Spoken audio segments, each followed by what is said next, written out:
Hello, guys. It's Enock Jones once again. And it's good morning, good afternoon, good evening to whoever is listening to this podcast that I call a cast show.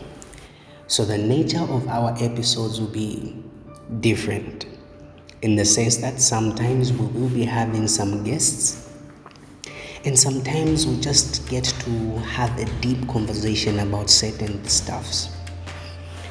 So I welcome you to the 3 billion cast show with Enock Jones. I've missed you, been quite a little bit busy with school. We had not released any episodes so far.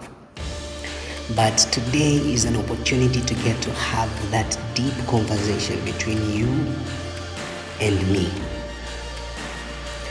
So our title or our focus today is mindset. Mindset. So I am a Christian, proud Christian, the unashamed Christian. So it is only wise for me to get to start this with the scripture, Romans chapter 12, verses 2.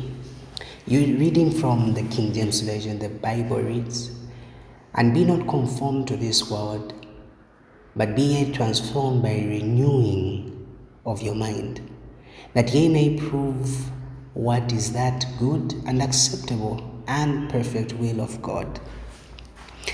There's a profound and a very, very striking finding from the scripture that we just read.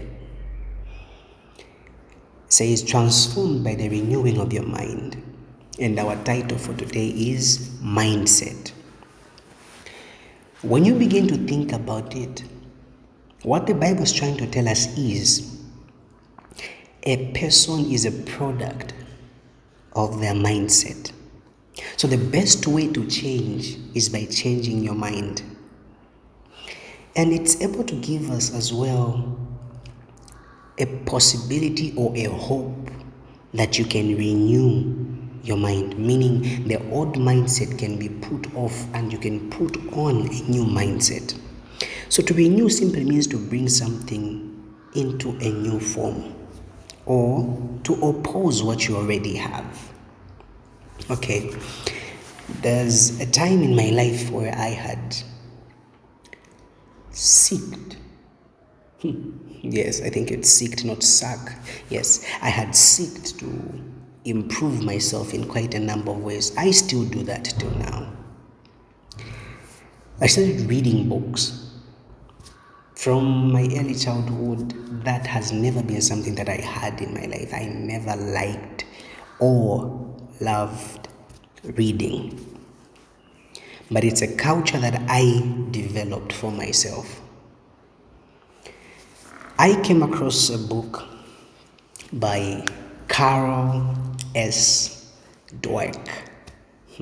I don't know if the D is silent, then it's Carol S. Dweck. The findings of this woman, she did quite an amazing job. So you can try to get through her writing. Her writing is titled Mindset, the New Psychology for Success. The rhymes. So she begins by giving it to us to say intellectual skills can be cultivated. Imagine if everybody growing up, they believed that whatsoever they could want, they could cultivate it. Not that they are born the way they are and that's who they are. Growing up, never used to be very excellent in my academics. I remember in grade 1, we used to have 4 groups in class. We had group 1, group 2, group 3, and group 4. A grouping of people according to their academic abilities. And funny enough, I would either be in group 4 or group 3. That setup on its own suggested the dumb and the intelligent.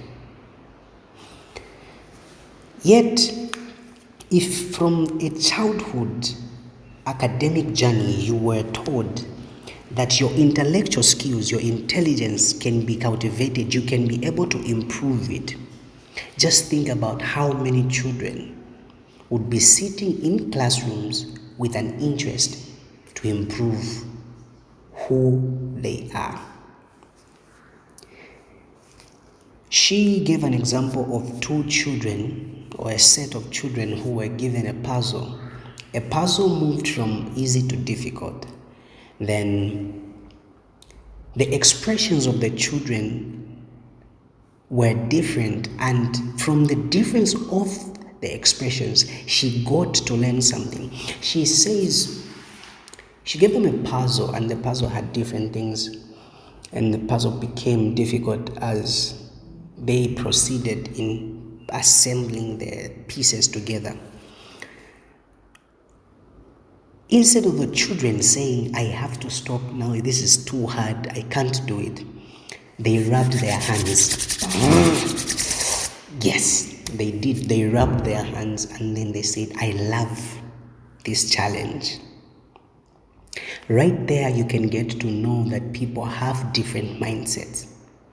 There are people who, when they are met with a challenge, they break down to think that's something they cannot do. Some meet a challenge and feel this is a point of learning, but it is not everybody that thinks that is a point of learning. If you think that you are intelligent, it is because somebody has made you believe you are intelligent. If now everybody believed that any quality that you'd want for your life can be cultivated, because it is all about the mindset. The Bible tells us by renewing of your mind.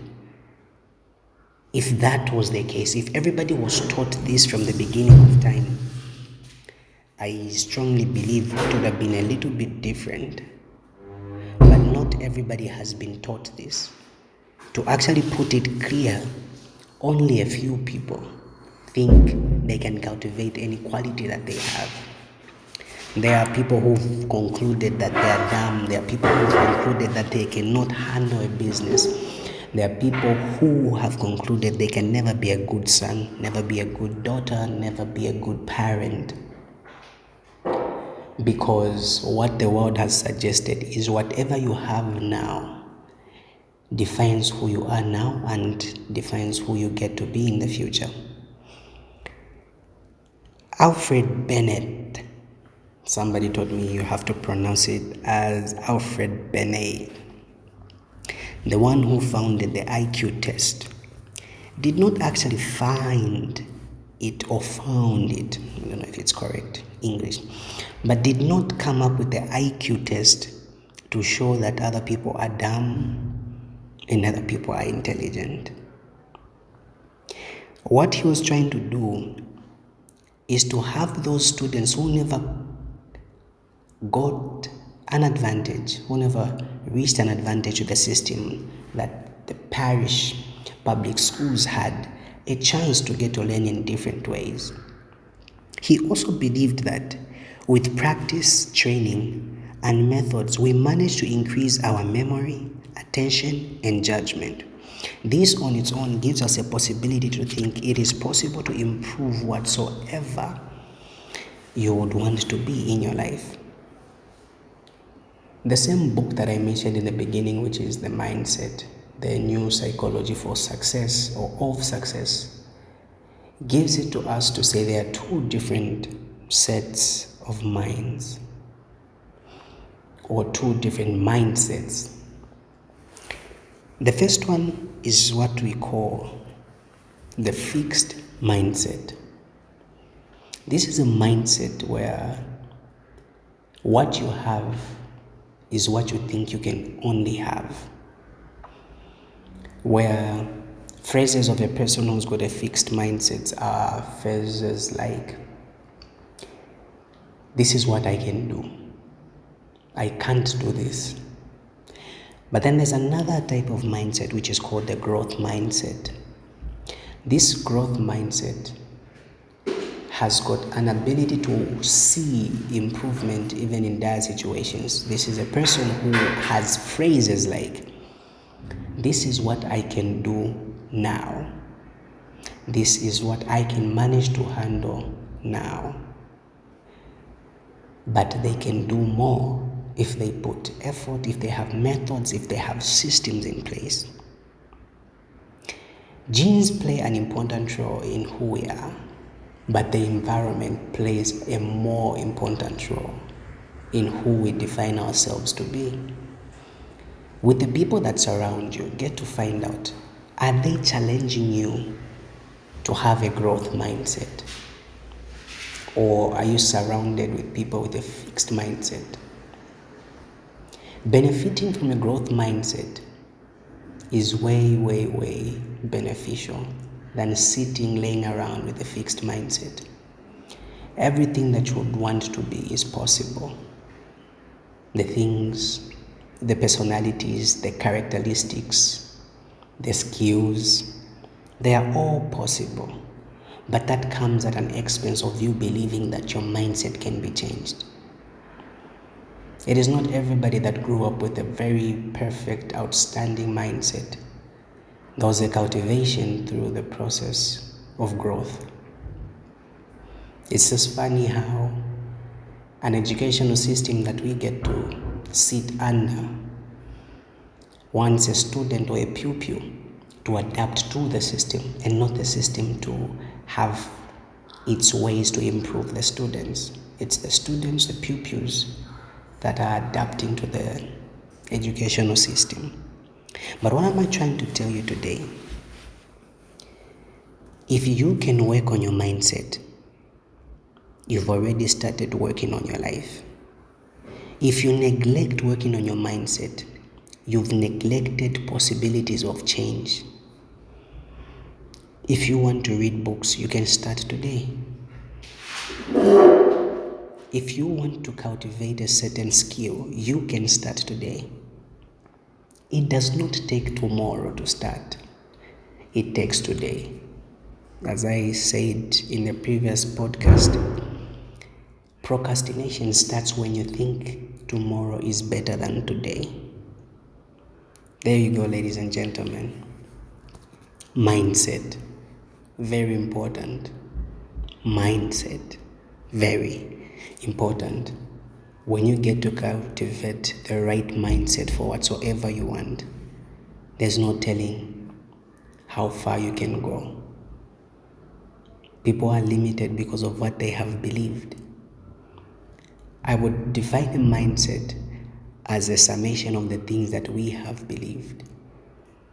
And you cannot believe something until you've seen or you've heard it before, or you've heard it from somewhere.